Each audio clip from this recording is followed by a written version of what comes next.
Gallup recently released a study stating that the percentage of engaged workers in the U.S., those who are involved in, enthusiastic about, and committed to their work in the workplace is now roughly about 34%. It could be as high as 38%. So it's tying the highest level since Gallup began reporting the national figure in 2000, which means 53% of workers are in the non-engaged category.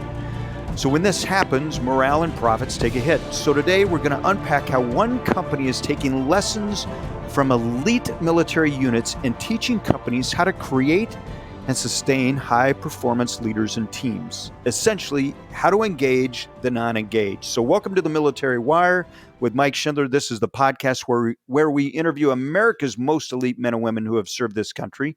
We share their stories of overcoming their proven lessons in leadership and their journey to finding mission and purpose. So joining me today is Erik Kapitulik, founder and CEO of the program. So Erik's background: former infantry officer and special operations officer with the Force Reconnaissance Company, 1st Marine Division, aka that just means he was part of an elite team in the Marine Corps.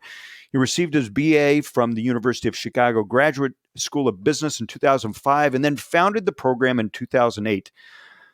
He's participated in 8 IronMan Triathlons, the Canadian Death Race Ultra Marathon, the Eco Challenge, I think I said that right, the American Birkebeiner Ski Marathon. He's summited 5 of the 7 summits: Mount Kilimanjaro, Mount McKinley, two mountains I can't even pronounce, and most recently Mount Everest. Erik, welcome to the show. Mike, thanks for having me. I really appreciate the opportunity. Yeah, so this is great. I'm looking at all your accomplishments, Erik, and I got super excited that I finished the Spartan competition. Like, I didn't even rank in the Spartan competition. And so I look at your accomplishments, and I've got to ask, I mean, you've got such an impressive career. You've done so many things post-career. What do you attribute this mindset to? It's a great question, Mike. I think two things, and it gets back to the nature versus nurture argument. I think we're some of our experiences. This is from a nurture perspective. Yep. We're some of our experiences.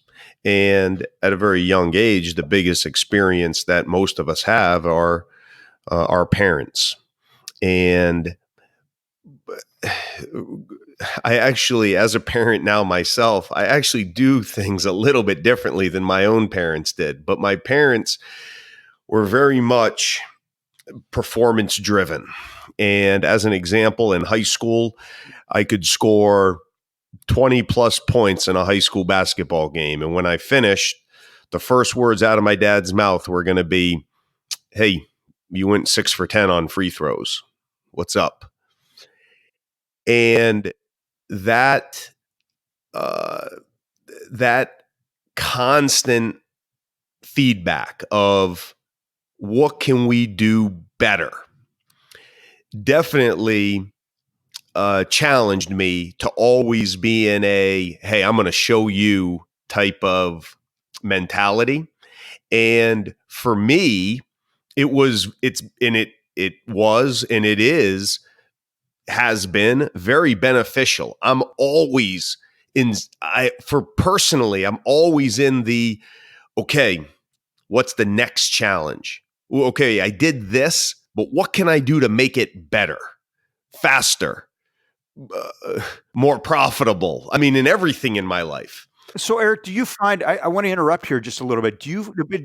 Are you able to relax though, or is that mindset relaxing to you? Am I? Well, the answer is yes and no. Is it relaxing to me? Yeah. No, but am I able to relax?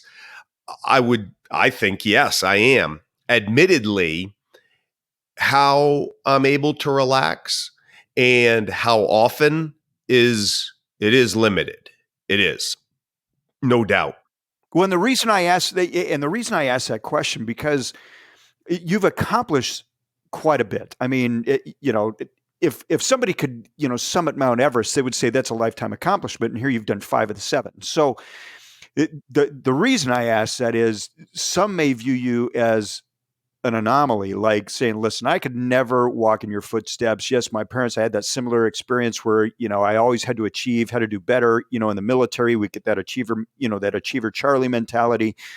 And then you go on and you are working with amazing organizations across the country, whether it be the New York Red Bulls or University of Nebraska, Central Florida, GE, I mean, you name it, organizations that are top in their field. And I want to get to, because you've written a great book, The Program, and I'm going to encourage our audience to pick up your book called The Program, Lessons from Elite. Yeah, I mean, it's a great book. I mean, there's pages in here that I have earmarked, and hopefully we'll have some time to unpack that a little bit. But because I know some of our audience will go, okay, Mike, this is great, but Erik's done so many cool things, working so many great people and organizations. How does your training relate to the common Joe? Yeah, great question. I think one of the biggest challenges I have, really, one of the things doing all the things that I've done in my life, one of the downsides to it is that people do lose the forest for the trees. And what I mean by that is the things that I've accomplished in my life. And you mentioned Mount Everest being a lifetime achievement. I don't look at Mount Everest that way. I don't look at the Ironman, 8 Ironmans. I don't look at any of those things as being somehow the destination. The constant in my life is constant self and team improvement. And that just means very different things for many different people. The individual who is obese by any standards, who starts to work out, just goes for a walk, and then goes for a little bit longer walk the following day. Mike, I can't even tell you how fired up I am for that person. Yeah, so you're talking about constant improvement. Like there isn't a destination, like maybe in this mindset, what you're talking about is you've removed the destination and changed it into, no, it's all about constant improvement. How can you move the needle every day in a positive way? Correct? If Mike, if one of your listeners wants to buy a book about how to climb Mount Everest or how to do the Ironman, don't buy this book. Buy somebody else's book, because it isn't at all what this is about. What the program, what I founded our company on, what the book is about, is how can we be the best versions of ourselves individually and as a team. And to do that takes, as I said earlier, just constant self and team improvement. It is not about where you're at, it's about where you're getting to. So let's talk about that, because I opened the show with, the non-engaged workforce. Over 50% of the workforce is supposedly non-engaged. So how do you inspire that non-engaged to re-engage? Yeah, great question. I think a couple things here are at play.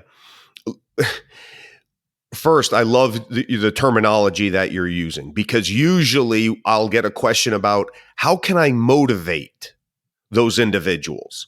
Yeah. And the answer is I can't say it fast enough. You don't.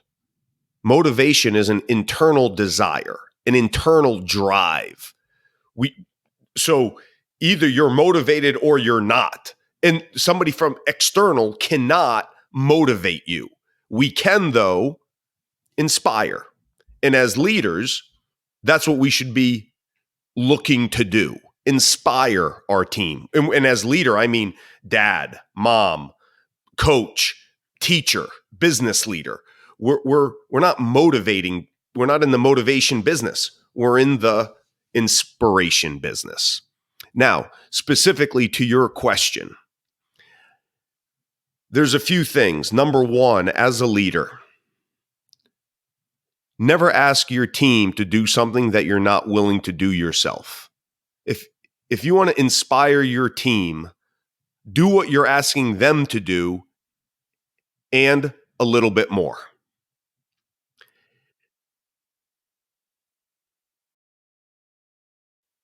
How we behave is so, and for some people, it's it's almost everything. But how we model our behavior off of those that we are surrounded with. Okay. Number one. Now, and the only thing, Mike, that I would highlight though is I feel like there's always, we have this attitude in our society, and I think it's very dangerous, of if I'm disengaged, well, that's because it's somebody else's fault. Other people have to do things. What I would say more than for what the leaders need to do, what I would say is if you're disengaged, then change your mindset, because you don't control others. Yeah, but how do you change that? Everything we do in life is habit forming. Right. How do we change it? First of all, you have to make the decision that you want to change your mindset. How specifically? The little things add up to the big things. As we discuss with people, and we always highlight to them, we don't have to work. We get to work. Yeah, changing that terminology. Yep. That's right. The vernacular that we use is incredibly powerful. Our thoughts become our words, and our words manifest themselves in our actions. It also works in the opposite direction. Our actions determine our vocabulary, our vernacular, which in turn changes our thoughts. Which in turn, changes our thoughts. So, yes, as leaders, what can we do? Make sure that you're not asking your people to do anything you're not willing to do yourself. You want your people to be engaged and have a great attitude? Make sure that every single morning that you show up, you are engaged and have a great attitude as well. But then from a personal perspective, if you are disengaged, then simply make a choice to get engaged. Yeah, Eric, see what I love about this. So, in the military, right, they break everybody down, they build you back up to who they want you to be, right? Assigned mission and purpose. You get this mindset. You pay attention to every detail because that's scrutinized, right? So we start to develop this mentality. The civilians, those who don't serve, have never served, have not had that benefit of training. So you're going into organizations and essentially taking what we have learned over the years through training, constant immersion, and breathing that into individuals. And so when you say, make a choice to change, I clearly get it. Like, I clearly understand it, right? That was part of our team, Navy, 100%.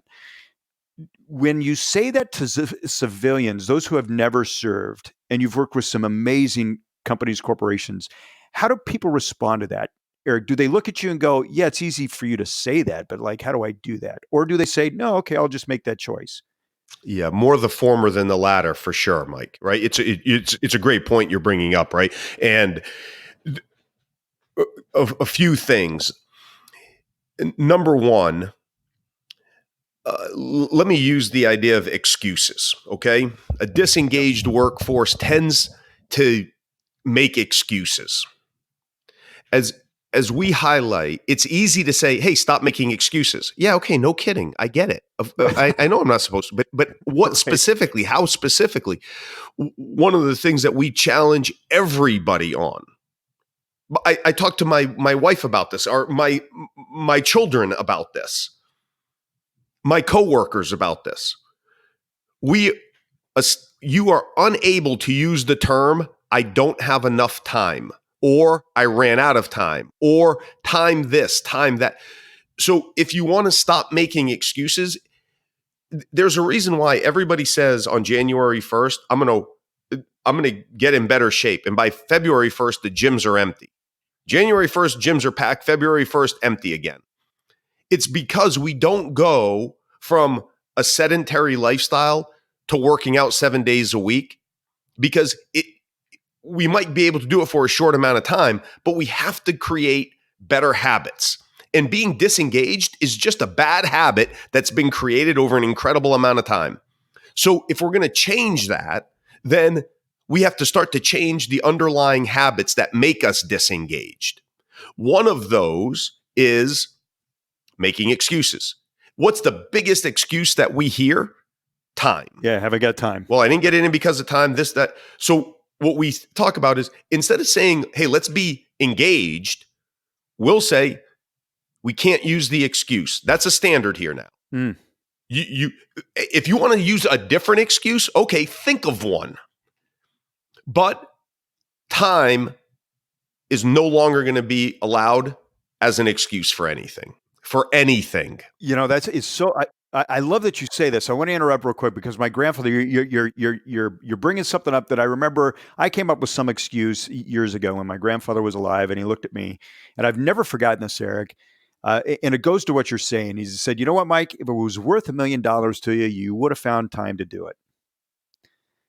And I've never forgotten that. I'm like, oh my gosh. So how much? What he essentially was saying is, if I value it, I will do it.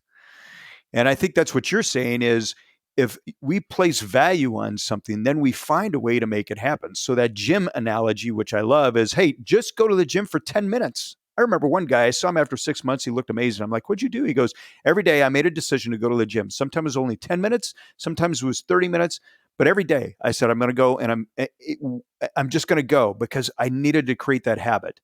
But he put value on it. And that's what you're talking about doing, right? Is eliminating excuses. And you do that by putting value on the things that are important to you. Mike, in what we say specifically is, instead of using time, I don't have the time, I ran out of time. Instead of that, say, I didn't prioritize this. That's it. I didn't prioritize it, or it wasn't a priority. Say it. By just highlighting the fact that it was not time's fault, it was just, I didn't prioritize it. Now you're taking personal responsibility. And for any change to occur, right? I mean, I've never been to AA, but I have friends who have been, and in talking to them about their journey and continuing journey that they're on is, first and foremost, I have to take personal responsibility for my actions. And by just, instead of blaming time, highlighting, I didn't prioritize it. We're taking personal responsibility. And once we have that personal responsibility, then what we're saying is, then I have the power to change it. So when you're talking about creating and sustaining high performance teams, is this one of the, I'm going to call, cornerstones of what you're teaching companies, is really how to prioritize? Because you prioritize, you'll do the things that are high priority, right? So when you go into organizations, Eric, are you seeing that companies sometimes are trying to do too much, not haven't figured out how to prioritize? Where do you start? Because I think what I love about what you're doing, and seriously, I don't want to say that your book, The Program, is like the Bible, but because that would be sacrilege for me. You can go ahead and say it though. Still, yeah. Then go. I'll go to confession church after that. That's confession. Right. That's what. Sorry, I was looking for that word, confession. Yeah, then go to confession. Yeah. Yeah, but there's so many great things in here, like inoculate against stress, and I think you have one chapter in here. I think it's chapter 23 that said, "Don't lead by example," which I thought, man, this is interesting. So there's so much good in this, but is it really? Do you first start with helping companies prioritize? Yeah, Mike. One of the things you say, yes. The answer is yes, wholeheartedly.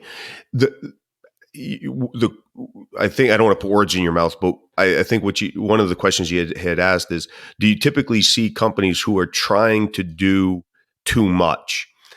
Well, yes, but look, in some companies, if you had looked at the program when I first started the program, would you say, is he trying to do too much? Well, yes, but when you're at that point in our existence, I'm trying to figure out what to do. Right. Yeah, so right. In along the way, you are trying to figure out what not to do. And sometimes, yes, it's easy to look back in hindsight and be like, well, that didn't work. You were trying to do too much. Well, no, I was trying to figure out what to do. Right. Or we are trying to figure out what to do. The much bigger mistake is and I call it a mistake, that we call it a mistake, isn't that companies are trying to do too much. It's that organizations, companies, athletic teams, schools, families, they're not trying to do too much. They're trying to be too much. And what I mean by that is we have to figure out who we are before we're trying to figure out what we do. Both are vitally important, but we have got to figure out what it means to be us. As an example, at the program, we're selfless, tough, and disciplined. Those are our core values. That's our culture. Your core values are your culture. We have a culture of selflessness, toughness, and discipline. Our mission is to develop better leaders and create more cohesive teams. We have got to accomplish it for us to be successful. By doing it, by accomplishing our mission, it allows us to be successful in the short term. By accomplishing our mission while also being selfless, tough, and disciplined allows us to be successful in every term. See, I love that because you're talking about identity. You're talking about identity and brand. And I think you're right. A lot of companies don't know that. And that's why there's a lot of disengaged workers, is because they don't understand why they're doing what they're doing. And what you're talking about is when you go into a company, you're essentially helping them understand their identity and why they're doing what they're doing. Am I correct? Is that a good summary? It's a perfect summary. And Mike, I had a conversation this week with an assistant coach of a wildly successful team. He's a great person, great coach. He's very engaged. He's very engaged. Still, one of his big challenges is that I'm talking to him about his head coach. And the head coach always talks about this kind of nebulous, like it's just a shifting mass of what's important on a day-to-day basis. Yeah. And one of the things that this assistant coach says is, God, as great as we are, we would be so much better. And quite frankly, my job would be better if I'm told from the head coach, this is who we are. Be it. Make every player on our team it. Talk to them, communicate. This is what we're going to communicate. It. Meaning these are our core values. Yes, tactics and techniques, the X's and the O's of whatever our job industry may be. Yes, of course it's important. And yes, of course we're going to train on it and get better at doing it. But we, at the same time, we have got to be consistent as to who we are.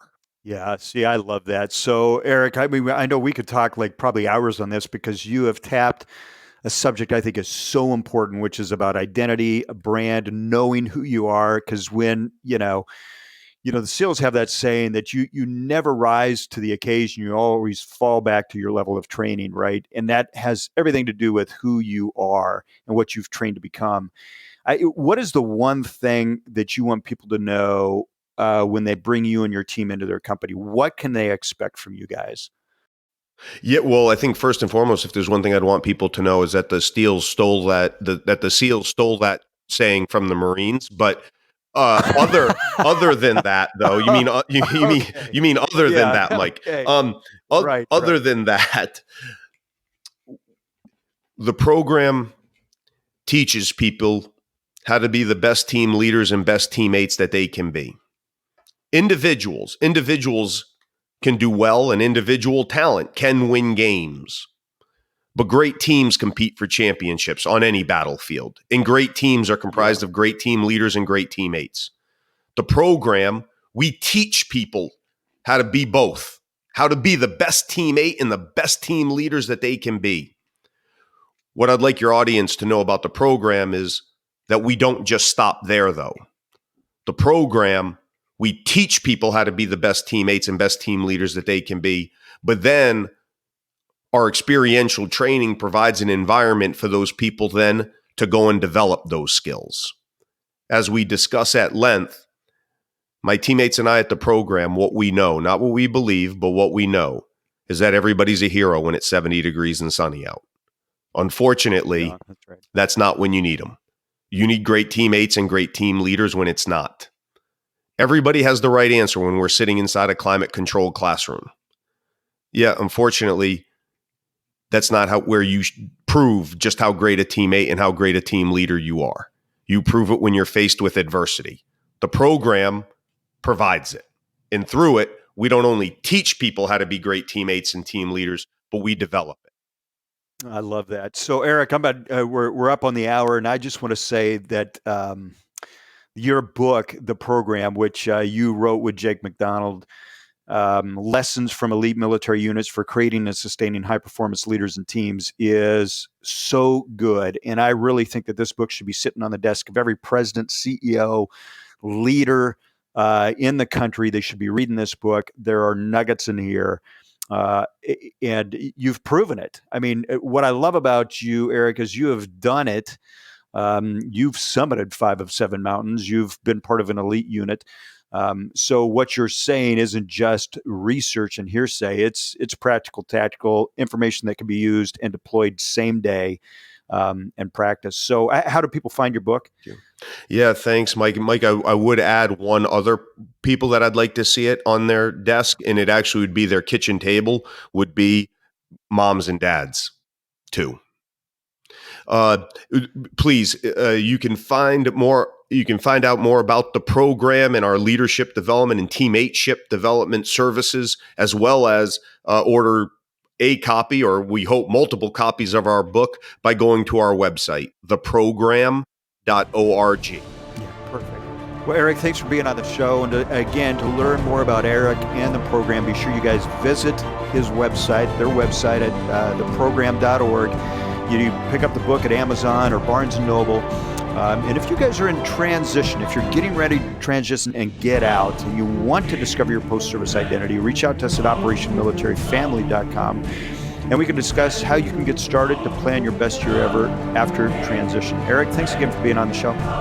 Mike, thank you so much for having me.